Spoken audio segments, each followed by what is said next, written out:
Gamit ang lubid, dahan-dahang hinila pataas ang 5 stranded na residente sa Tumalawang River sa Baungon, Bukidnon. Ayon sa upload na video, biglang tumaas ang level ng tubig sa ilog kahit wala namang ulan sa lugar. Hindi raw ito namalayan ng mga residente na naliligo raw noon o kaya naglalaba ayon sa MDRRMO. Nasagip ang lahat ng stranded at dinala sa Rural Health Unit. May namuo namang dust devil sa Tacloban City. Ay sa kumuha ng video, bandang alas 10 na umaga nang masaksihan niya ng 4 na beses sa parehong lugar ang tila isang buhawi. Ayon sa Pag-asa, hindi itinuturing na buhawi ang mga ito kundi dust devil na kadalasan raw ay nabubuo sa maaraw na panahon kung saan hindi pantay ang pag-init ng lupa.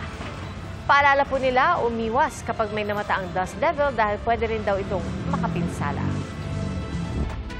Maliliit na tipak ng yelo kasabay ng ulan ang bumagsak kanina hapon sa Fairview, Quezon City.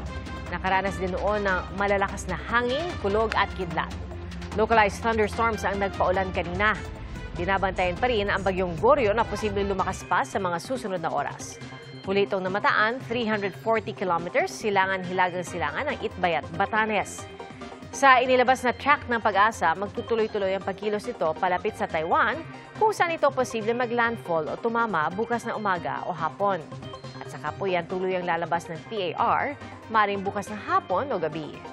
Habang lumalapit ang bagyong Goryo sa Taiwan, posibleng mahagip ng malakas na hangin ng extreme northern Luzon.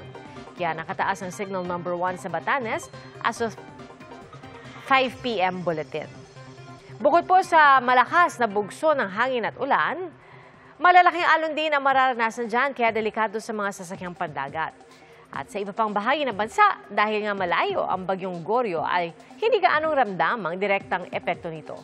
Pero dahil sa habagat at localized thunderstorms, may tsansa ng pag-ulan sa ilang lugar sa bansa. Base sa datos ng Metro Weather, bukas na umaga, malakas na hangin at ulan dulot ng bagyong Goryo ang asahan sa extreme northern Luzon. May tsansa rin ng ulan sa Mimaropa, Western Visayas at western portion ng Mindanao. At pagsapit ng hapon, malaking bahagi na ng bansa ang posibleng ulanin. Halos buong Visayas at Mindanao naman ang maaaring makaranas ng mga pag-ulan sa hapon.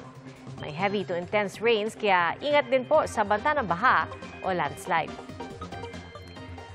Dito po sa Metro Manila, may tsansa ng ulan lalo na sa tanghali at posible rin ng thunderstorms sa hapon o gabi.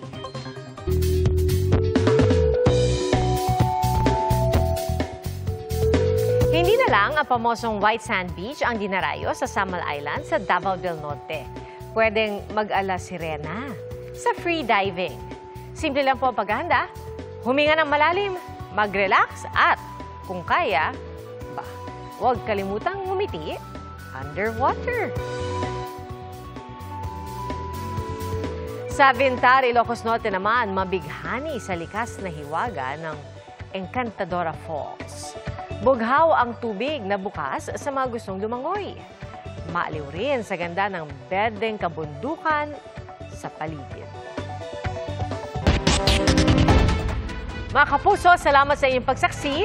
Ako po si Pia Arcangel para sa mas malaking misyon at sa mas malawak na paglilingkod sa bayan. Mula sa GMA Integrated News, ang News Authority ng Filipino.